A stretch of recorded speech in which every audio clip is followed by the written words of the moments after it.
सर्वेभ्यो नमो नमः। मम नाम डॉक्टर लूनेश कुमार वर्मा। अहम रायपुर जिलांतर्गते शासकीय उच्चतर माध्यमिक विद्यालय छछानपरी मध्ये पदस्थोऽस्मि। अद्य वयं पठामः दशम्यां कक्षायाः हेमंत वर्णनम। प्यारे बच्चों, आप हेमंत नाम से जानते हैं, ये एक ऋतु का नाम है। मुख्य रूप से हम 3 ऋतुओं को तो जानते हैं, ग्रीष्म ऋतु, वर्षा ऋतु और शीत ऋतु। तो इसमें हेमंत ऋतु कहाँ से आ गया? तो वास्तव में इन 3 ऋतुओं में ही वो हेमंत ऋतु भी समाहित है। तो जब हेमंत ऋतु की चर्चा करते हैं और कभी हम यह भी देखते हैं कि वसंत ऋतु को ऋतुराज कहा जाता है, तो हेमंत ऋतु कहाँ से आ गया, वसंत ऋतु कहाँ से आ गया। इसी तरह से हम कहते हैं कि शरद पूर्णिमा मनाते हैं, शरद ऋतु में आता है, तो ये शरद कहाँ से आ गया। तो इस तरह से ये सब भी ऋतुएं ही हैं। जिन 3 ऋतुओं की चर्चा करते हैं वो मुख्य रूप से माने गए हैं, लेकिन यदि हम विस्तार में देखें तो 6 ऋतुएं हैं। कौन कौन सी 6 ऋतुएं हैं, आइए देखते हैं। वे 6 ऋतुएं हैं वसंत, ग्रीष्म, वर्षा, शरद, हेमंत और शिशिर। ये 6 ऋतुएं हैं और इन सभी 6 ऋतुओं की भिन्न भिन्न प्रकृति है। क्या है भिन्न प्रकृति? जैसे हम यदि वसंत की बात करें तो वसंत ऋतु को ऋतुराज कहा जाता है। क्यों? क्योंकि इस समय का जो वातावरण होता है अत्यंत सुखद होता है। इस समय न तो अधिक ठंड पड़ती है न अधिक गर्मी पड़ती है। तो इसलिए यह जो समय है यह पतझड़ का भी समय होता है। नए वृक्षों में नए नए कोपलें आती हैं। यदि आप आम के वृक्षों को देखें तो किस तरह से नए नए कोपल आ रहे हैं और उनमें साथ ही साथ मोर या आम का जो फूल होता है, मोर या बौर कहते हैं, उसका आगमन इस ऋतु में होता है। इसी तरह बात करें ग्रीष्म ऋतु की, तो ग्रीष्म ऋतु की प्रकृति होती है गर्म। इस समय गर्म गर्म हवाएं चलती हैं, तेज हवाएं चलती हैं। लोग जो है गर्मी के कारण से व्याकुल हो जाते हैं। विभिन्न घरों में पंखे, कूलर आदि जो है ये उपयोग में आना प्रारंभ हो जाता है। इस समय तापमान अधिक होता है, इसलिए शरीर से अधिक पसीना आता है। लोग जो है अधिक से अधिक शीतल जल का सेवन करना पसंद करते हैं। फिर आते हैं वर्षा ऋतु।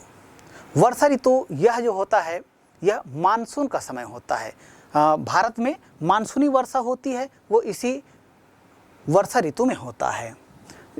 और इसी समय लोग खेती किसानी के कार्यों में जी जान से जुट जाते हैं। लोग किस तरह से खेतों में काम करते हैं, किस तरह से खेतों की जुताई करते हैं, बुआई करते हैं, फिर उसकी निंदाई करते हैं, रोपा लगाने का भी कार्य यहाँ होता है। तो इस तरह के विभिन्न कार्य जो है इस वर्षा ऋतु में संपन्न होता है। बात करते हैं शरद ऋतु की। वर्षा विगत शरद ऋतु आई, ऐसा तुलसीदास जी ने कहा है। अर्थात वर्षा ऋतु जैसे व्यतीत होता है वैसे ही शरद ऋतु का आगमन होता है। इस समय वातावरण जो है हल्की वर्षा और शुष्क वातावरण यह रहता है। इस समय शीत बरसना प्रारंभ हो जाता है। आसमान से शीत जो है बरसता है। धरती में हम देखें तो ओस की बूंदें जो है वो हमको इस समय देखने को मिलती हैं। इस समय ओस की बूंदें गिरना प्रारंभ हो जाती हैं। रात में ओस गिरती हैं, सुबह सुबह हम जाकर देखते हैं तो जो घास होती हैं, तिनके होते हैं, इनके सिरों पर देखते हैं तो छोटे छोटे गोल गोल मोती जैसे बूंद दिखाई देते हैं। ये ही है शीत। शरद ऋतु के पश्चात आता है हेमंत ऋतु। हेमंत ऋतु इसको पूर्व शीतकाल कहा जाता है, क्योंकि शीतकाल को 2 भागों में बांटा गया है। हेमंत ऋतु और शिशिर ऋतु ये दोनों जो हैं शीत ऋतु के भाग हैं। तो इसमें से प्रथम भाग हेमंत ऋतु का यह पूर्व शीतकाल कहलाता है। और इसको यदि हम हिंदी महीनों की दृष्टि से देखें तो हिंदी महीनों में मार्गशीर्ष और पौष, यह जो महीना है यह हेमंत ऋतु का समय है। अब ये मार्गशीर्ष और पौष क्या है, तो इसके लिए हमको हिंदी महीनों को जानना होगा। तो हिंदी महीनों की यदि हम चर्चा करते हैं तो हिंदी, जिस तरह से हम अंग्रेजी के महीने जो हैं जिसको हम जनवरी, फरवरी आदि कहते हैं, ये सभी अंग्रेजी महीनों के नाम हैं। इसी तरह से हिंदी महीनों के भी नाम हैं। अंग्रेजी महीनों की संख्या 12 है, तो वैसे ही हिंदी महीनों की संख्या भी 12 है। कौन कौन से हैं, आइए देखते हैं। हिंदी महीने के नाम हैं चैत्र, बैसाख, ज्येष्ठ, आषाढ़, श्रावण, भाद्रपद, अश्विन, कार्तिक, मार्गशीर्ष, पौष, माघ और फाल्गुन। तो ये हिंदी के 12 महीने हैं। तो इन 12 महीनों में से प्रत्येक ऋतु के लिए 2-2 महीना निर्धारित है। तो इन्हीं 2 महीनों में से हेमंत ऋतु के लिए जो निर्धारित है मार्गशीर्ष और पौष। इस समय वातावरण बहुत सुहावना होता है, लुभावना होता है। हल्का गुलाबी ठंड का अनुभव इस समय प्रारंभ हो जाता है और यह समय जो है शरीर के लिए बहुत महत्वपूर्ण है। इस समय शरीर स्वस्थ रहता है, स्वास्थ्य बनाना है तो उसके लिए यह हेमंत ऋतु का समय है। आयुर्वेद में इस समय को सेहत बनाने की ऋतु कहा गया है। इस समय पाचन शक्ति में वृद्धि हो जाती है, अर्थात कुछ भी यदि खाते हैं, भारी भी खाते हैं तो भी सरलता से पच जाता है। शरीर में दोष शांत हो जाते हैं, अग्नि उच्च होती है और यह स्वास्थ्यप्रद होता है। इस समय गर्म कपड़े पहनना और आग का सेवन करना, देखिए किस तरह से लोग जो है गर्म कपड़े पहनते हुए दिखाई देते हैं और इसी तरह से लोग जो है आग का सेवन कर रहे हैं, आग ताप रहे हैं, जिसको हम भुर्री कहते हैं। उस आग के सामने बैठना यह लोगों के लिए अच्छा अनुभव होता है।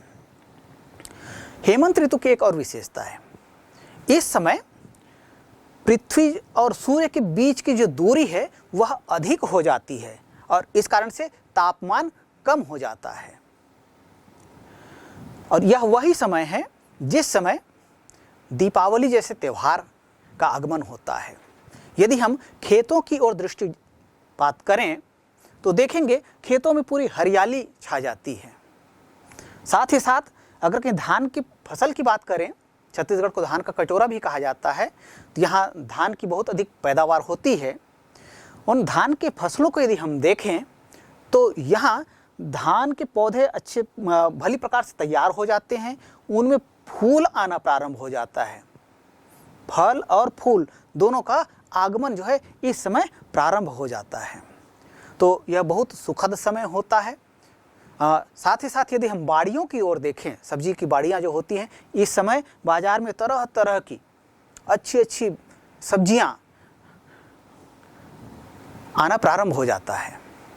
तो निश्चित रूप से अच्छी सब्जियां हैं, उनको हम खाएंगे, उनका हम सेवन करेंगे तो स्वास्थ्य वर्धन तो होगा ही। तो इस तरह से ये जो हेमंत वर्णनम है, यह पाठ है। संस्कृत साहित्य में प्रायः कविगण विभिन्न ऋतुओं का वर्णन करते हैं, किंतु हेमंत वर्णन उन्हें अधिक नहीं रुचता है। इसलिए हेमंत ऋतु का वर्णन कवियों ने प्रायः कम ही किया है। किंतु आदि कवि किसे कहा जाता है? आदि कवि कहा जाता है वाल्मीकि जी को, महर्षि वाल्मीकि जी। तो महर्षि वाल्मीकि इसके अपवाद हैं। उन्होंने सरस मधुर शैली में इस ऋतु का, हेमंत ऋतु का सरस व मोहक वर्णन किया है। अब यदि हम वाल्मीकि जी की बात कर रहे हैं तो वाल्मीकि जी के द्वारा रचित जो महाकाव्य है उसका नाम है रामायण। रामायण जो महाकाव्य है ये 7 खंडों में विभक्त हैं, जिनको कांड कहा गया है। कौन कौन से हैं? उनमें है बालकांड, अयोध्या कांड, अरण्य कांड, सुंदर कांड, किष्किंधा कांड, लंका कांड और उत्तर कांड। ये 7 कांड रामायण में हैं जो वाल्मीकि जी ने रचा है।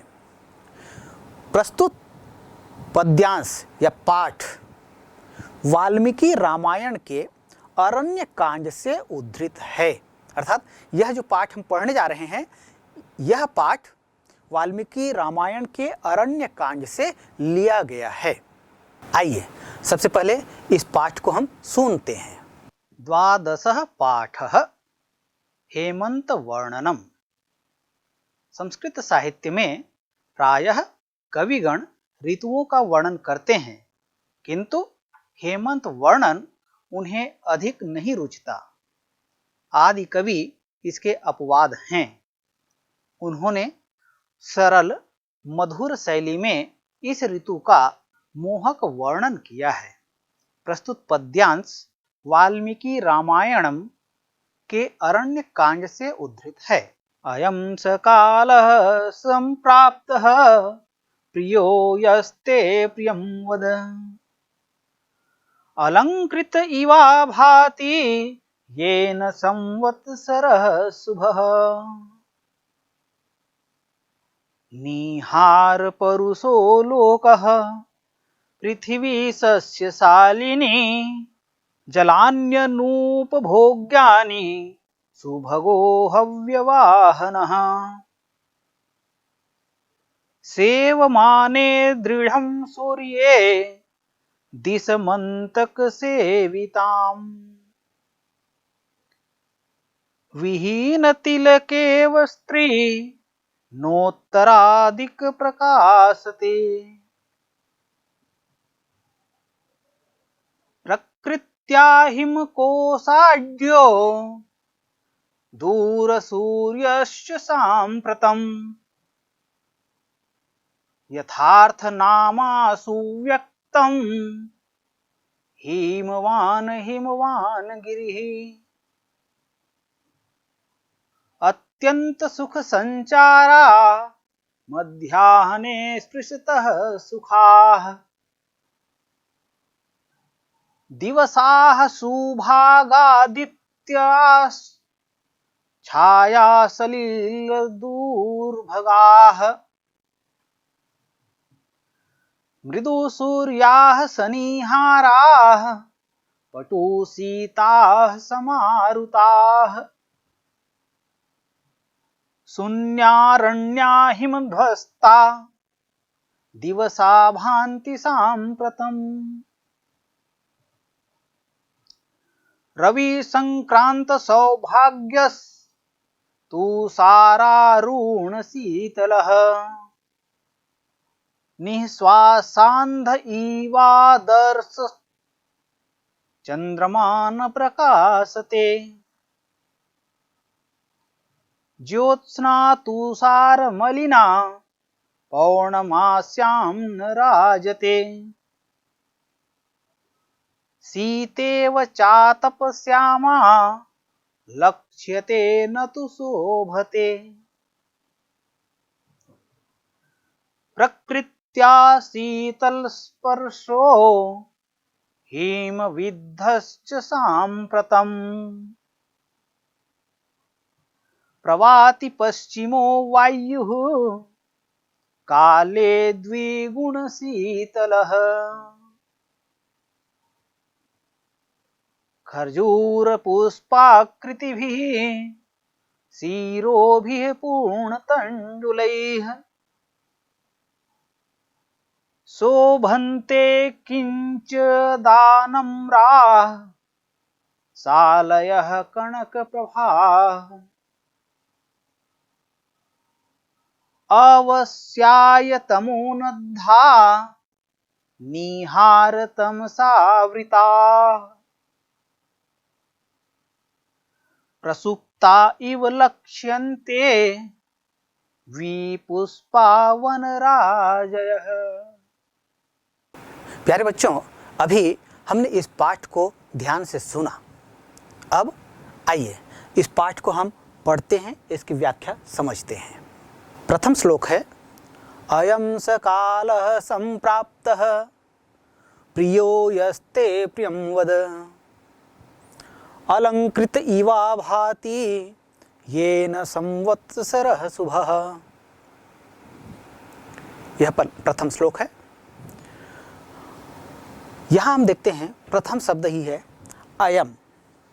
अयम शब्द कैसे बनता है? अयम का मूल शब्द है इदम। इदम शब्द के तीनों लिंगों में रूप बनते हैं, पुल्लिंग, स्त्रीलिंग और नपुंसकलिंग में। यहाँ यह जो रूप बना हुआ है अयम, यह पुल्लिंग का रूप है। सकालः, सकालः कहते हैं तो यहाँ पर क्या है? यहाँ संधि है। सकालः का संधि विच्छेद करेंगे तो इसका रूप होगा सह धन कालः इति सकालः। यहाँ विसर्ग संधि है, विसर्ग लोप संधि। यहाँ ये विसर्ग का लोप कब होता है? विसर्ग का लोप तब होता है जब सह और एसह के परे अ को छोड़कर भिन्न स्वर या व्यंजन होने पर सह और एसह के विसर्ग का लोप हो जाता है। तो यहाँ हम देखते हैं सह धन कालः, तो सह के बाद कालः अर्थात क आया है, यह अ से भिन्न है, इसलिए सह के विसर्ग का लोप हो गया। तो इस तरह से यहाँ विसर्ग लोप संधि, संधि का नाम कहेंगे विसर्ग संधि। विसर्ग लोप जो है उसका उपभेद है, वो नियम बताने के लिए लोप शब्द को वहाँ लगाया गया है। तो वस्तुतः यहाँ विसर्ग संधि ही है। संप्राप्तः, इसमें सम उपसर्ग है, प्र भी उपसर्ग है, आप धातु है, त प्रत्यय है और पुल्लिंग का यह रूप है। तो इस तरह से सम, प्र धन आप धन त पुल्लिंग एक वचन का रूप, इस तरह से बनता है संप्राप्तः। प्रियो यस्ते, यहाँ भी संधि है। प्रियः धन यह धन ते, तो प्रियः धन यह, यहाँ विसर्ग संधि, यह धन ते, यहाँ भी विसर्ग संधि। प्रियम वद अर्थात प्रिय बोलने वाले। अलंकृत, अलंकृत यह शब्द कैसे बनता है? अलम धन कृ धनक्त इति अलंकृत। इवाभाति, इव धन आभाति इति इवाभाति। येन, येन यह शब्द कैसे बना है? यत मूल शब्द है, तृतीय विभक्ति एक वचन का यह रूप है, इसका तात्पर्य होता है जिससे। संवत्सरः, संवत्सरः का तात्पर्य होता है वर्ष। शुभः, शुभः का तात्पर्य होता है शुभ। तो ये हो गए व्याकरणिक तत्व। अब देखते हैं विभिन्न जो शब्द हैं इनके शब्दार्थ। जैसे संप्राप्तः, अयम का मतलब यह, सह का मतलब वह, कालः का मतलब समय, संप्राप्तः आ गया है। प्रियः मतलब प्रिय, यह जो, ते तुमको, प्रियमवद हे प्रियमवद। अलंकृत, अलंकार किया हुआ या सजा हुआ। इव यह समान, आभाति सुशोभित होता है। येन जिससे, संवत्सरः वर्ष, शुभः शुभ। तो ये श्लोक के शब्दार्थ हो गए। आइए अब इसका अन्वय देखते हैं।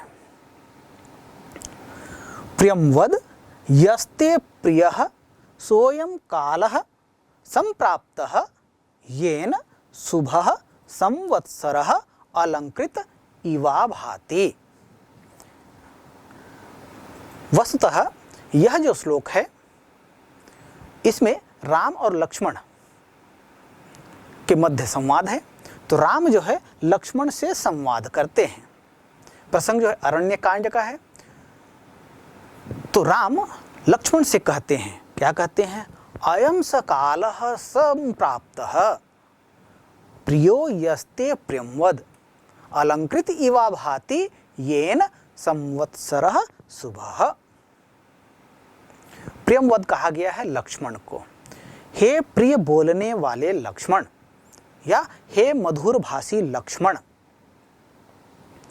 जो तुम्हें प्रिय लगता है, जो तुम्हें प्रिय लगता है, अब वह समय आ गया है जिसके कारण शुभ संवत्सर सजे हुए की भांति, अलंकृत की भांति सुशोभित हो रहा है। अर्थात यह वह समय है, हेमंत ऋतु का समय है, और हेमंत ऋतु स्वास्थ्य वर्धक कहा गया है।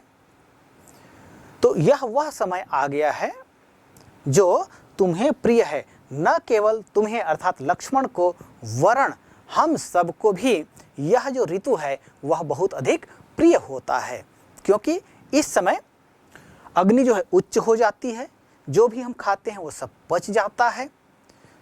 यदि हम सब्जियों की बात करें तो अच्छी अच्छी और ताज़ी सब्जियां इस समय प्राप्त होती हैं जो स्वास्थ्यकर होती हैं। तो इसलिए न केवल लक्ष्मण को अपितु हम सबको भी यह समय जो है बहुत प्रिय होता है, पूरा वर्ष इससे सुशोभित होता है। आइए आगे बढ़ते हैं। अगला श्लोक है, निहार परुषो लोकः पृथिवी सस्यशालिनी जलान्योपभोग्यानि सुभगो हव्यवाहनः। इस श्लोक में निहार, निहार का तात्पर्य होता है वर्ष या शीत। परुष, परुष का तात्पर्य होता है कठोर या अकड़ा हुआ। ध्यान दीजिएगा, यहाँ परुष शब्द लिखा है, पुरुष अलग होता है और परुष अलग होता है। दोनों शब्दों में अंतर है, दोनों शब्दों के अर्थ में अंतर है। परुष का मतलब होता है कठोर या अकड़ा हुआ। लोकः, लोक शब्द प्रथम विभक्ति एक वचन का यह रूप है। पृथ्वी, पृथ्वी का तात्पर्य होता है भू, भूमि, धरा, धरती। सस्यशालिनी, यह एक सामासिक पद है। समास विग्रह करें तो इसका रूप बनता है सस्येन सालते इति सस्यशालिनी। सस्य का मतलब होता है फसल या धान्य, शालिनी का मतलब होता है हरी भरी। सस्य शालिनी मतलब हरी भरी या धान्य से परिपूर्ण।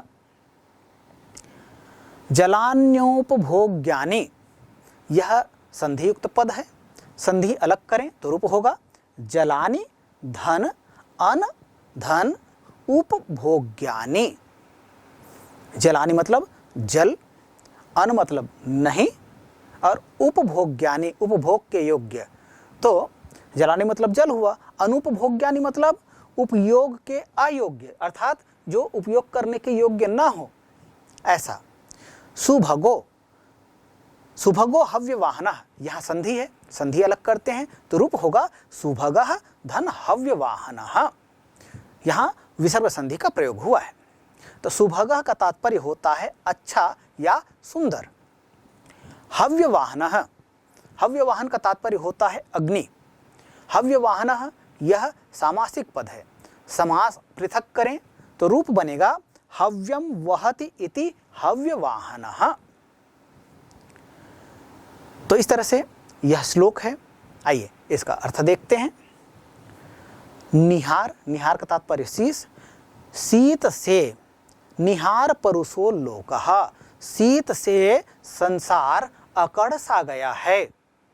जब ठंड बहुत अधिक पड़ती है तब यहाँ वहाँ आना जाना कम हो जाता है, हाथ पैर सिकुड़ कर बैठना होता है, गर्म कपड़े हम लाद लिए रहते हैं, और आग के पास यथासंभव यदि आग हमको मिलता है तो आग का जो ताप होता है ये हम लेने का प्रयास करते हैं। तो देखिए किस तरह से लोग इस शीत ऋतु में गर्म कपड़े धारण किए हुए हैं, किस तरह से आग का ताप ले रहे हैं। तो ये क्यों हुआ है? क्योंकि शीत के प्रभाव के कारण से लोगों का आना जाना कम हो गया है, इसलिए ठंड से बचने का प्रयास करते हैं, इसलिए गर्म कपड़े धारण करते हैं, इसीलिए आग के ताप का सेवन करते हैं। तो निहार परुषो लोकः, शीत से संसार अकड़ सा गया है। पृथ्वी सस्यशालिनी, और पृथ्वी जो है धान्य से परिपूर्ण हो गई है, अर्थात धान्य से हरी भरी हो गई है। आप यदि खेतों की ओर देखें तो देखिए किस तरह से खेत जो है पूरा हरा हरा दिखाई दे रहा है। फसल अब तैयार है, अब फसल से पुष्प आने, फल और पुष्प आने का यह समय है। तो कैसे लहलहाते हुए खेत हैं, तो इस तरह की यह स्थिति होती है। तो इसी ओर इंगित करते हुए राम जो है अपने प्रिय लक्ष्मण से कहते हैं, निहार परुषो लोकः पृथ्वी सस्य शालिनी जलानि अनुपभोग्यानि। और जल जो है अनुपभोग्यानि, अब जल का सेवन करना अर्थात जल का उपयोग करना लोग कम करते हैं। क्यों? क्योंकि जल जो है इस समय बहुत शीतल हो जाता है, ठंडा हो जाता है और वातावरण में वैसे ही शीत का प्रभाव है। और ऐसे में लोग जो है शीत से बचना चाहते हैं, और शीत से जब बचना चाहते हैं तो जल का उपयोग करेंगे क्या? नहीं ना। तो इसीलिए लोग जो है जल का कम से कम उपयोग करना पसंद करते हैं। इसीलिए कहा गया है जलान्योपभोग्यानि, जल जो है उपयोग के योग्य अब नहीं रहा है। सुभगो हव्यवाहनः, सुभगो मतलब अच्छा या सुंदर लगता है। क्या? हव्यवाहन, हव्यवाहन मतलब अग्नि और आग जो है। देखिए जल से लोग दूर भागते हैं और आग के पास जाते हैं, आग के ताप का सेवन करते हैं। तो सुभगो हव्यवाहनः, और आग का ताप जो है यह अच्छा लगने लगा है। आइए आगे बढ़ते हैं। अगला श्लोक है, सेवमाने दृढ़ं सूर्ये दिशमन्तक सेवितां विहीन तिलकेव स्त्री नोत्तरादिक प्रकाशते। सेव माने, सेव धन सानज प्रत्यय, सेव धातु है और सानज प्रत्यय है।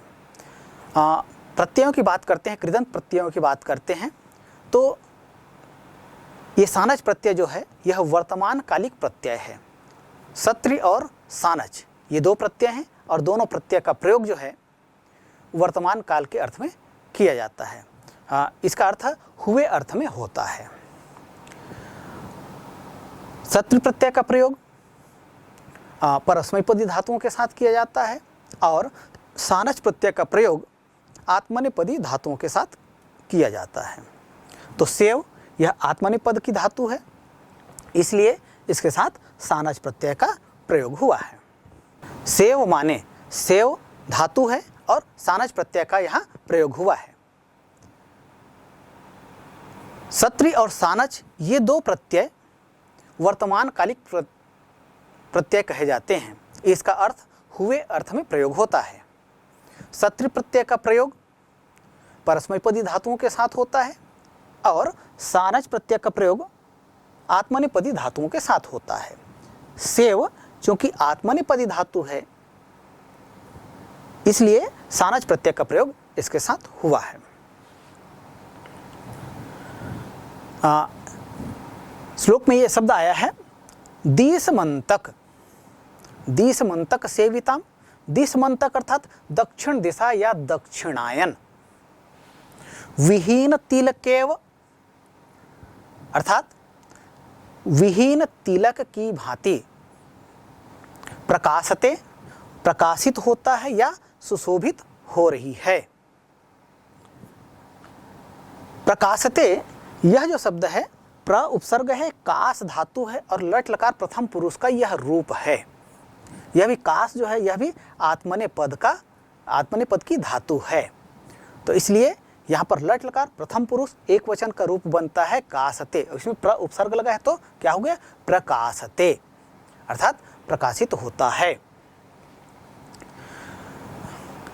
प्यारे बच्चों,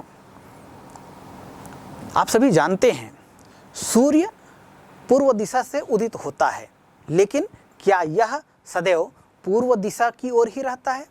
पूर्व दिशा में भी हम देखें तो कभी सूर्य जो है उत्तरायण होता है और कभी दक्षिणायन होता है। उत्तरायण मतलब जो उत्तर दिशा की ओर से उगता हुआ, अर्थात पूर्व दिशा और उत्तर दिशा के मध्य जब सूर्य की स्थिति होती है इसको उत्तरायण होना कहते हैं। इसी तरह से पूर्व दिशा और दक्षिण दिशा के मध्य से जब सूर्य उदित होता है, यह समय दक्षिणायन होना कहलाता है। तो इस समय सूर्य जो है दक्षिणायन हो गया है। क्यों? शीत का प्रभाव है। पृथ्वी और सूर्य की दूरी बहुत अधिक हो गई है, इसलिए पृथ्वी पर धूप की किरणें कम पड़ती हैं, तीव्र नहीं पड़ती हैं, इसलिए धरती पर शीत का प्रभाव अधिक है। सूर्य के दक्षिण दिशा की सेवा करने अर्थात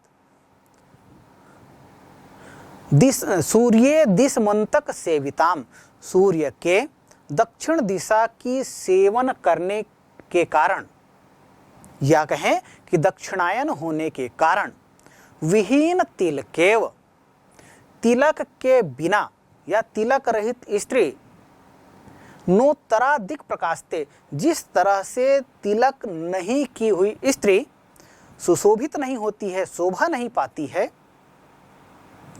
उसी प्रकार से अब चूंकि सूर्य जो है दक्षिणायन हो गया है, इसलिए उत्तर दिशा यह नोत्तरा दिक् प्रकाशते, उत्तर दिशा प्रकाशित नहीं हो रहा है या सुशोभित नहीं हो रहा है। नोत्तरा यह शब्द जो आया है न धन उत्तरा, यहां पर गुण स्वर संधि का प्रयोग हुआ है। तो उत्तर दिशा प्रकाशित नहीं होती है। तो अर्थ एक बार पुनः देखते हैं। सूर्य के दक्षिण दिशा की सेवा करने अर्थात दक्षिणायन होने के कारण उत्तर दिशा तिलक विहीन स्त्री की भांति सुशोभित नहीं हो रही है। अगला श्लोक है प्रकृत्या हिमकोशाढ्यो दूर सूर्यश्च सांप्रतम यथार्थ नामा सुव्यक्तम हिमवान हिमवान गिरिः। यहाँ प्रकृत्या यह शब्द आया है। प्रकृति मूल शब्द है, तृतीय विभक्ति एक वचन का यहाँ प्रयोग हुआ है और इसका तात्पर्य होता है प्रकृति से या स्वभावतः। हिमकोशाढ्यो यह एक समासिक पद है। समास पृथक करें तो रूप होगा हिमस्य कोशः इति हिमकोशः, तेन आढ्यः इति हिमकोशाढ्यो। दूर सूर्यश्च यह संधि युक्त पद है, संधि पृथक करें। दूर सूर्यः धन च, यहाँ विसर्ग संधि का प्रयोग हुआ है। इसका तात्पर्य होता है सूर्य दूर है। सांप्रतम, सांप्रतम यह एक अव्यय पद है और अव्यय क्या है आप सभी जानते हैं। यस्य व्ययम न भवति तद अव्ययम, अर्थात अव्यय वे पद होते हैं जिनका किसी भी लिंग में, किसी भी वचन में या किसी भी पुरुष में प्रयोग किए जाने पर उसका रूप नहीं बदलता है, वे पद अव्यय पद होते हैं। तो सांप्रतम यह एक अव्यय पद है और इसका तात्पर्य होता है अब या इस समय। हिमवान, हिमवान का देखिए हिमवान शब्द दो बार यहाँ प्रयुक्त हुआ है और दोनों बार इनका अर्थ भिन्न भिन्न है। एक अर्थ है हिमवान अर्थात हिम या बर्फ से युक्त, और हिमवान गिरि ये एक साथ समासिक पद है। तो हिमवान गिरि अर्थात हिमालय अर्थात हिम का बना हुआ पर्वत, तो हिमवान गिरि। यथार्थ नामा अर्थात जैसा नाम है उस नाम को यथार्थ रूप देना। सुव्यक्तम अच्छी तरह से व्यक्त करता हुआ। तो ये इस श्लोक के जो पद हैं उनके अर्थ या जो इसके व्याकरणिक तत्व है इसकी चर्चा हमने अभी की। आइए श्लोक का अर्थ देखते हैं। इस समय सूर्य दक्षिणायन होने के कारण हिमालय से दूर है। आप सभी जानते हैं, भारतवर्ष की बात करते हैं हिमालय जो है ये भारत का मुकुट कहा जाता है और यह उत्तर दिशा में है। और सूर्य कहाँ है? सूर्य जो है दक्षिणायन है, अर्थात उत्तर दिशा की ओर उसका प्रभाव कम है, और कम है इसलिए वहाँ शीत या ठंड बहुत अधिक पड़ रही है। और ऐसी स्थिति में निश्चित रूप से जो शीत है वो बर्फ़ में बदल जाता है, और वहाँ जहाँ जिस तरह से शीत बरसता है उसी तरह से वहाँ बर्फ़ की वर्षा होती है। जल की वर्षा और बर्फ़ की वर्षा में अंतर है। जल की वर्षा होती है तो वर्षा होने के पश्चात देखिए किस तरह से गलियों से या सड़कों से या नदी नाले से होता हुआ बह जाता है, लेकिन जब बर्फ़बारी होती है, बर्फ़ गिरता है तो वो बहता नहीं है, जहाँ गिरता है वहीं वह जमते चला जाता है। तो इस समय सूर्य दक्षिणायन होने के कारण हिमालय से दूर है, और स्वभाव से हिम या बर्फ से ढका हुआ हिमालय हिम से युक्त हुआ अच्छी तरह से अपने हिमालय नाम को चरितार्थ कर रहा है। हिमालय नाम से ही पता चलता है, इसमें हिम का आलय, हिमस्य आलयः इति हिमालयः, षष्ठी तत्पुरुष समास है यहाँ, अर्थात बर्फ का घर या बर्फ का पर्वत, अर्थात जहाँ बर्फ ही बर्फ हो वह कहलाता है हिमालय, और यह भारत के उत्तर दिशा में है। तो इस समय हिमवान अर्थात हिम से युक्त होता हुआ हिमालय अपने हिमालय यथार्थ नाम को सिद्ध कर रहा है, या कहें कि अपने नाम को चरितार्थ कर रहा है। तो इस समय सूर्य दक्षिणायन होने के कारण हिमालय से दूर है, और स्वभाव से हिम से ढका हुआ हिमालय हिम से युक्त हुआ अच्छी तरह से अपने हिमालय नाम को चरितार्थ कर रहा है। यह श्लोक का अर्थ हुआ। आइए आगे बढ़ते हैं। अगला श्लोक है, अत्यंत सुख संचारा मध्याह्ने स्पृशतः सुखाः दिवसाः सुभगादित्य छाया सलील दूर्भगाः। अत्यंत सुख संचारा, अत्यंत सुख संचार मतलब बहुत अधिक सुख का संचरण करने वाला, अर्थात सुख का अनुभव करने वाला, अनुभव कराने वाला। मध्याह्ने दोपहर में, स्पृशतः स्पर्श से, सुखाः सुख देने वाला, दिवसाः दिवस दिन, सुभग आदित्यात्, देखिए यहाँ यह जो शब्द आया है सुभगादित्यात् छाया सलील दूर्भगाः, यह एक संधि युक्त पद है। संधि को अलग करें तो सुभग धन आदित्यात् धन छाया सलील दूर्भगाः। सुभग धन आदित्यात्, यहाँ पर दीर्घ स्वर संधि का प्रयोग हुआ है। आदित्यात् धन छाया सलील दूर्भगाः, यहाँ व्यंजन संधि का प्रयोग हुआ है। आदित्यात्, आदित्य कहते हैं सूर्य को, और आदित्य शब्द का पंचमी विभक्ति एक वचन का यह रूप है आदित्यात्। इसका तात्पर्य होता है सूर्य से।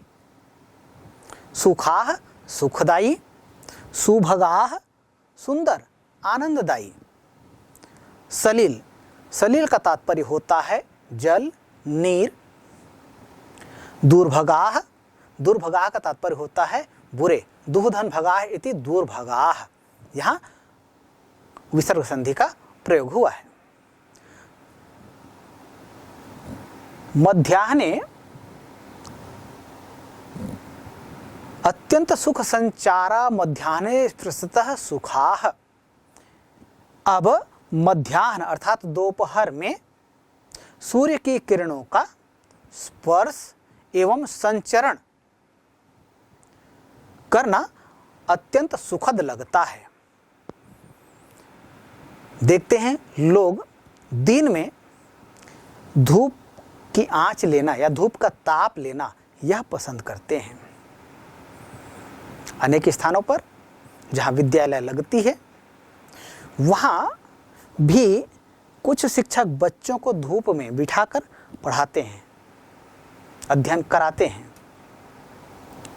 तो इस तरह से जब धूप में बैठकर अध्ययन करना होता है या कराना होता है, तब यह स्थिति बच्चों के लिए भी सुखद होता है, शिक्षकों के लिए भी सुखद होता है।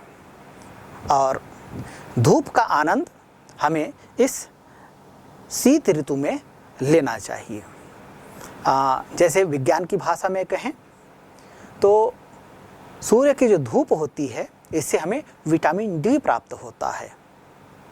तो चूँकि शीत ऋतु में तो शीत होता ही है, ठंड होता ही है, तो ठंड से को दूर भगाने का भी एक उपाय यह सूर्य का ताप करता है। तो इसलिए इस तरह से हमें सूर्य के ताप का सेवन करना चाहिए। तो अब दोपहर में सूर्य की किरणों का स्पर्श या संचरण करना अत्यंत सुखदायी लगता है।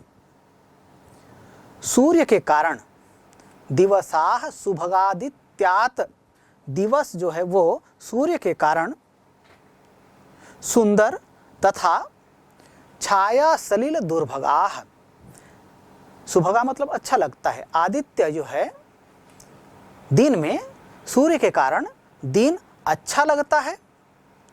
छाया सलिल दुर्भगाह, और छाया और जल ये दोनों अच्छा नहीं लगता है।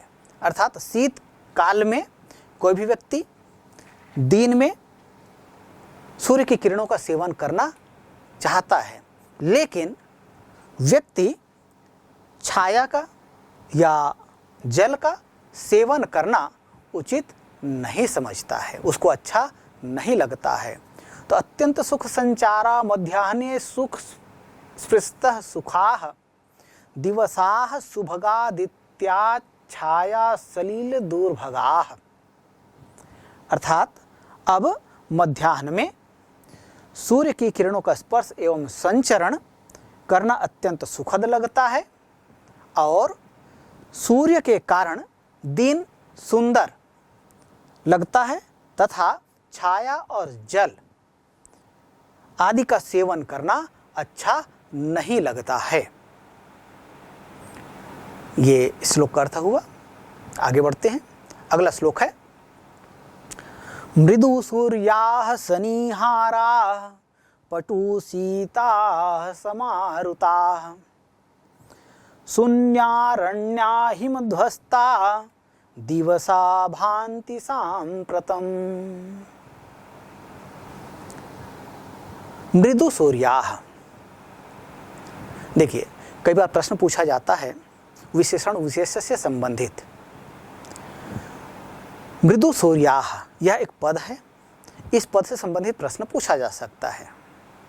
मृदु सूर्याः अस्मिन् पदे विशेषण विशेष्य पदम चिनुत। तब आपको यह देखना होगा कि विशेषण कौन सा पद है और विशेष्य कौन सा पद है। तो सबसे पहले आपको यह जानना होगा कि विशेषण किसे कहते हैं और विशेष्य किसको कहते हैं। विशेषण उस पद को कहा जाता है जिस शब्द से किसी की विशेषता बताई जाए, वह पद या वह शब्द विशेषण होता है, और जिसकी विशेषता बताई जाती है वह विशेष्य कहलाता है। तो विशेषण और विशेष्य, जिस शब्द से किसी की विशेषता बताई जाए वह विशेषण, और जिसकी विशेषता बताई जाए वह विशेषण। तो मृदु सूर्याः, यहां विशेषता किसकी बताई जा रही है, सूर्य की कि मृदु की? सूर्य की विशेषता बताई जा रही, इसलिए सूर्य क्या हुआ, विशेषण हुआ। और मृदु क्या है, मृदु जो है शब्द है यह विशेषण है, यह विशेषता बताने वाला है किसकी, सूर्य की विशेषता बता रहा है, इसलिए मृदु यहाँ विशेषण है और सूर्य विशेष्य है। तो मृदु सूर्याः, सूर्य की जो किरणें हैं वो कोमल हो गई हैं, मृदु हो गई हैं। सनिहाराः, सनिहाराः यह एक सामासिक पद है, समास पृथक करें इसका रूप होगा निहारेण सहिता इति सनिहाराः। निहार कहते हैं ओस को। पटुसीताः, पटुसीता, पटु मतलब होता है बहुत अधिक और सीताः मतलब शीत, अर्थात पटुसीता शीतलता में आधिक्य या अधिक से अधिक शीतलता।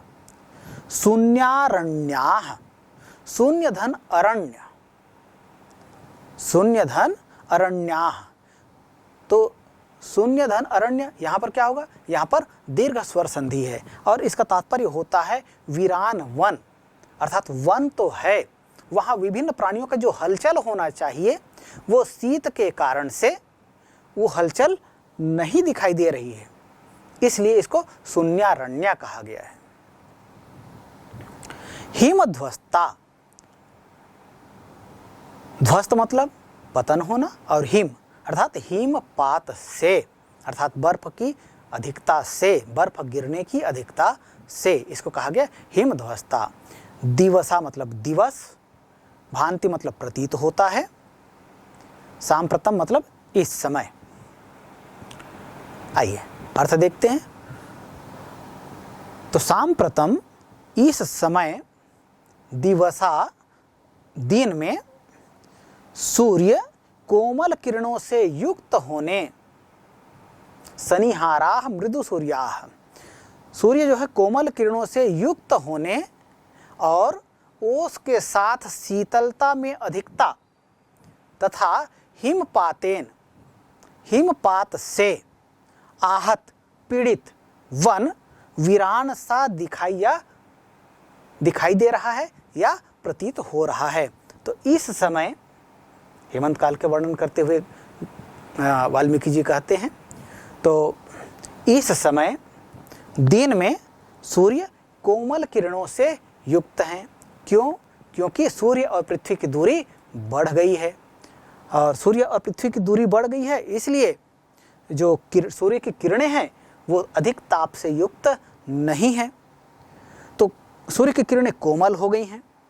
तो कोमल किरणों से युक्त ओस के साथ, और देखिए ओस जब युक्त वातावरण होता है तो हमें चीज़ें स्पष्ट दिखाई नहीं देती हैं, दूर तक हम नहीं देख पाते हैं, धुंधला धुंधला दिखाई देता है। तो शीतलता में अधिक, और यहाँ इस समय शीतलता बढ़ जाती है, लोग गर्म कपड़े पहनने लगते हैं, आग का सेवन करते हैं। और हिमपातेन, और जब ऐसे में यदि बर्फबारी कहीं पर होती है, बर्फ गिरता है, तब वह वन, जिस वन में यदि बर्फ गिर रहा है, ऐसा वन जो है वो वीरान सा प्रतीत होता है। अगला श्लोक है, रवि संक्रांत सौभाग्यस तुषारारुण शीतलः निःश्वासान्ध इवादर्श चंद्रमा न प्रकाशते।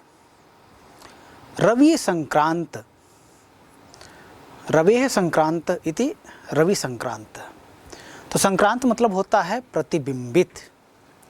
सौभाग्यस्तुषारारुण शीतलः, यह पद संधियुक्त पद है, संधि पृथक करें तो सौभाग्य धन तुषार धन अरुण शीतलः इति सौभाग्यास्तुषारारुण शीतलः। सौभाग्य अच्छा भाग्य, तुषार, तुषार कहते हैं ओस या बर्फ को, अरुण, अरुण का तात्पर्य होता है रक्त या लाल, और शीतल का तात्पर्य होता है मृदु या कोमल या ठंडा।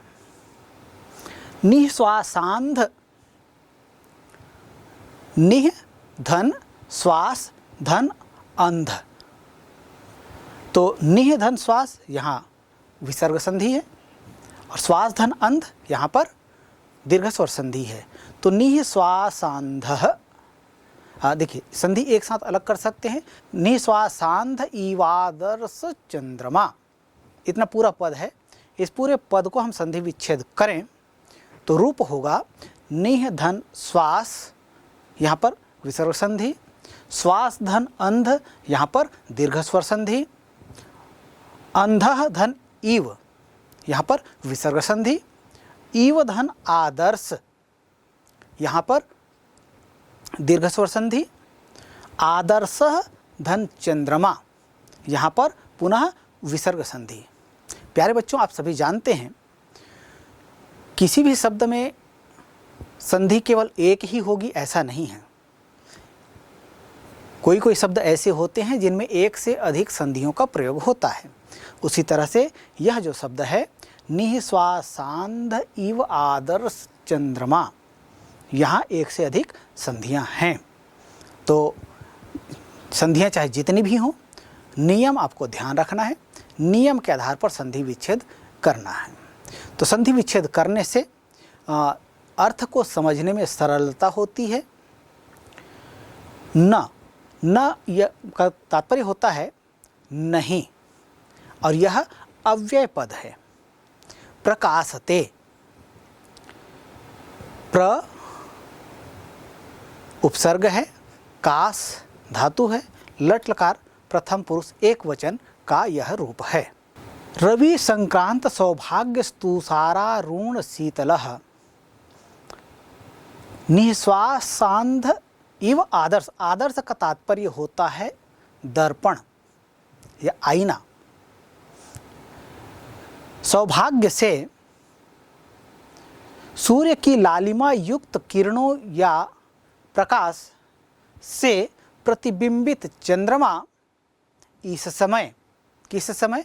हेमंत ऋतु में ओस या बर्फ की अधिकता के कारण एवं शीतलतावश श्वास से अंधे हुए दर्पण की भांति प्रकाशित नहीं होता है। देखिए यहाँ पर कवि हमारे लौकिक जीवन से एक उदाहरण लेते हैं। आपने देखा होगा, अनुभव किया है, शीतकाल में आप आईने के सामने खड़े हो जाएं और अगर कहीं उस समय ऐसा करते हैं तो आईना जो है इस तरह, देखिए जो आईना एकदम श्वेत होता है, सफ़ेद होता है, साफ होता है, लेकिन जब हमारे मुंह से जो कोहरा निकलता है वह उस आईने पर या दर्पण पर पड़ता है, तो उसके बाद जब हम उसमें चेहरा अपना देखते हैं तो वो ठीक से दिखाई नहीं देता। दर्पण वही है, साफ है तब प्रतिबिंब ठीक दिखाई देता है, लेकिन जब वो कोहरे से युक्त हो जाए तब वो ठीक से दिखाई नहीं देता है। ऐसे ही कवि चंद्रमा की बात करते हैं। चंद्रमा भी इस समय ओस की अधिकता वातावरण में है, इसलिए चंद्रमा अपनी सुंदरता को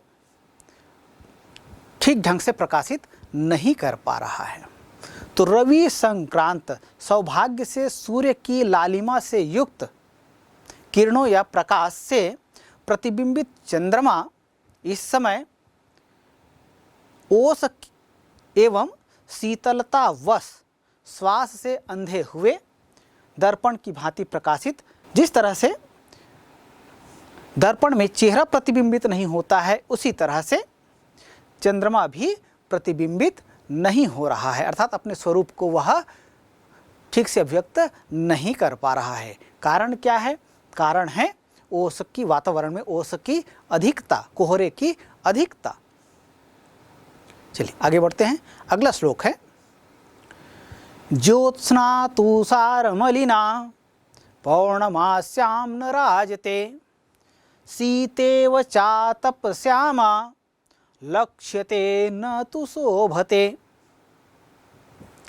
ज्योत्स्ना, ज्योत्स्ना कहते हैं चांदनी को। तुषार, तुषार मलिना, तुषारेण मलिना इति तुषार मलिना, तृतीय तत्पुरुष समास। अर्थात तुषार ओस या कोहरा या बर्फ, मलिना मतलब मलिन, पौर्णमास्याम अर्थात पूर्णिमा को न राजते, अर्थात नहीं, पौर्णमास्याम अपने पूरे स्वरूप को न राजते, न यह अव्यय पद है और इसका तात्पर्य होता है नहीं, राजते सुशोभित होती है। सीतेव यह एक संधियुक्त पद है, संधि पृथक करें तो सीता धन इव इति सीतेव, यहाँ पर गुण स्वर संधि का प्रयोग हुआ है। चातप यह संधियुक्त पद है, च धन आतप इति चातप, च का तात्पर्य होता है और आतप का तात्पर्य होता है धूप या गर्मी। श्यामा, श्यामा का तात्पर्य सांवला या सांवली। लक्ष्यते, लक्ष्य धातु है, आत्मनेपद का धातु है, लट लकार प्रथम पुरुष एक वचन का यह रूप है और इसका तात्पर्य होता है दिखाई देता है या दिखाई देती है। न यह अव्यय पद है, इसका तात्पर्य होता है नहीं। तू यह भी अव्यय पद है और यह निश्चय बोधक अव्यय पद है, इसका तात्पर्य होता है तो। शोभते, शुभ धातु है, लट लकार प्रथम पुरुष एक वचन का यह रूप है, इसका तात्पर्य होता है शोभित हो रहा है या शोभित हो रही है। ज्योत्स्ना तुषार मलिना पौर्णमास्याम न राजते सीतेव चातप श्यामा लक्ष्यते न तु शोभते, इसका तात्पर्य हुआ कोहरे या ओस से मलिन होने के कारण पूर्णिमा की चांदनी धूप से सांवली दिखाई देती है। और कैसे सांवली दिखाई देती है, तो यहाँ पर देखिए कवि अपनी बात को सिद्ध करने के लिए उदाहरण प्रस्तुत करते हैं। कहते हैं सीतेव चातप श्यामा, सीता के साथ तुलना करते हुए कहते हैं सीता जनक दुलारी सीता, जो दशरथ की पुत्रवधू है सीता, राज रानी जो है सीता, उस सीता की तुलना कर रहे हैं किससे, कि ये पूर्णिमा जो है, चांदनी जो है किस तरह से सुशोभित नहीं हो रहा है, उसको बताने के लिए कहते हैं जब राम को वनवास हुआ 14 वर्ष का, तब राम के साथ लक्ष्मण और सीता भी वन गए। जब तक राजमहल में सीता रही तब तक उसके चेहरे का लावण्य, उसके चेहरे की चमक अलग थी, लेकिन अब जब से वे वन वन भटक रहे हैं तब से उन्हें जो 3 ऋतुएं हैं मुख्य, वर्षा, शीत और ग्रीष्म, इन सब को वो एक सामान्य नागरिक की भांति अनुभव कर रहे हैं। इसलिए अच्छा, और साथ ही राजसी वैभव से वो दूर हैं, तो सामान्य नागरिक का जीवन जी रहे हैं। तो ऐसे में धूप पड़ने के कारण अब चेहरे का जो रूप लावण्य है वह वैसा नहीं रहा। सीता गोरी थी, लेकिन अब धूप के कारण से उसके चेहरे में सांवलापन आ गया है। तो कवि इसी बात को कहते हैं कि सांवली दिखाई देने वाली सीता, धूप से सांवली कहा गया है। सीतेव चातप श्यामा, अर्थात सीता की तरह, इव, इव का मतलब होता है, ये तुलनात्मक शब्द है, तुलना करने के लिए इसका प्रयोग किया जाता है। च आतप श्यामा, आतप धूप से श्यामा अर्थात सांवली हुई सीता की तरह, लक्ष्यते दिखाई तो देती है, न तो शोभते किंतु शोभित नहीं होती है। कौन? पूर्णिमा की चांदनी। रात्रिकाल की बात है, पूर्णिमा कहते हैं। पूर्णिमा और अमावस्या ये 2 महत्वपूर्ण बातें हैं। अमावस्या उस स्थिति को कहा जाता है जब चंद्रमा बिल्कुल भी दिखाई नहीं देता है, और पूर्णिमा उस तिथि को कहा जाता है जिसमें चंद्रमा पूरी तरह से दिखाई देता है। देखिए ये पूर्णिमा की स्थिति है जिसमें चंद्रमा जो है पूरे आकार में होती है और साथ साथ चांदनी भी स्पष्ट दिखाई देती है। लेकिन अब चूंकि हेमंत ऋतु का समय चल रहा है और इस समय ओस की अधिकता है, इसलिए पूर्णिमा का जो चांद है वह भी जिस तरह से धूप से पीड़ित सीता सांवली दिखाई देती है, उसी तरह से पूर्णिमा की चांदनी भी दिखाई तो देती है किंतु सुशोभित नहीं हो रही, अर्थात अपने पूरे रूप में वह दिखाई नहीं देती, वो सुंदरता को वह प्राप्त नहीं कर रही है। आइए आगे बढ़ते हैं। अगला श्लोक है प्रकृत्या शीतल स्पर्शो हिम विद्धश्च सांप्रतम प्रवाति पश्चिमो वायुः काले द्विगुण शीतलः। प्रकृत्या, यह प्रकृति मूल शब्द है, तृतीय विभक्ति एक वचन का यह रूप है और इसका तात्पर्य होता है प्रकृति या स्वभाव से। शीतल स्पर्शः, देखिए इसको संधि युक्त पद है, एक साथ लेंगे। शीतल स्पर्शो हिम विद्धश्च सांप्रतम, ये पूरा संधि युक्त पद है। इन पदों को अलग करेंगे तो रूप होगा शीतल स्पर्शः धन हिमविद्धः धन च धन सांप्रतम। तो शीतल स्पर्शः धन हिमविद्धः, यहाँ पर विसर्ग संधि का प्रयोग हुआ, और हिमविद्धः धन च, यहाँ भी विसर्ग संधि का प्रयोग हुआ है। और सांप्रतम, सांप्रतम यह अव्यय पद है। तो शीतल स्पर्शो, तो संधि अलग किए तो क्या हो गया, ये हो गया शीतल स्पर्शः। अब यहाँ पर प्रश्न पूछा जा सकता है, शीतल स्पर्शः अस्मिन् पदे विशेषण विशेष्य पदम चिनोत, अर्थात यहाँ विशेषण क्या है और विशेष्य क्या है ये हमें पहचानना है। तो शीतल स्पर्शः, तो स्पर्श की बात की जा रही है और उसकी विशेषता बताई गई है शीतल शब्द से, इसलिए अस्मिन् पदे शीतल इति पदम विशेषण पदम अस्ति, स्पर्शः इति पदम विशेष्य पदम अस्ति, अर्थात स्पर्श जो है विशेष्य पद है और शीतल विशेषण पद है। हिम विद्धः, विद्धः मतलब बंधा हुआ, किससे, या जमा हुआ। हिम बर्फ से, हिमेन विद्धः इति हिम विद्धः, तृतीया तत्पुरुष समास। च और सांप्रतम ये दोनों अव्यय पद हैं। च का तात्पर्य होता है और, सांप्रतम का तात्पर्य होता है अब या इस समय। प्रवाति, प्रवाति का मतलब होता है बहती है।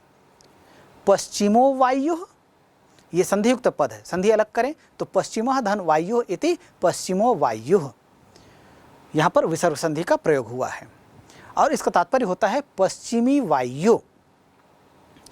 काले, काल मूल शब्द है, सप्तमी विभक्ति एक वचन का यहाँ प्रयोग हुआ है और इसका तात्पर्य होता है काल में या समय में। द्विगुण शीतलः, दुगुनी शीतलता से, यहाँ भी विशेषण विशेष्य संबंध है। द्विगुण शीतलता, शीतलः, तो शीतलः मुख्य शब्द है और द्विगुण जो है उसकी विशेषता बताने वाला शब्द है, इसलिए द्विगुण इति पदम विशेषण पदम अस्ति, शीतलः इति पदम विशेष्य पदम अस्ति। तो दुगुनी शीतलता से। श्लोक का अन्वय देखते हैं। श्लोक है प्रकृत्या शीतल स्पर्शो हिम विद्धश्च सांप्रतम प्रवाति पश्चिमो वायुः काले द्विगुण शीतलः। प्रकृत्या शीतल स्पर्शो पश्चिमी वायुः सांप्रतम हिम विद्धः च द्विगुण शीतलः प्रवाति। यह श्लोक का अन्वय है। अन्वय किसको कहते हैं? अन्वय अर्थात कोई श्लोक है या कोई पद्य है उसका गद्य रूप, यह कहलाता है अन्वय।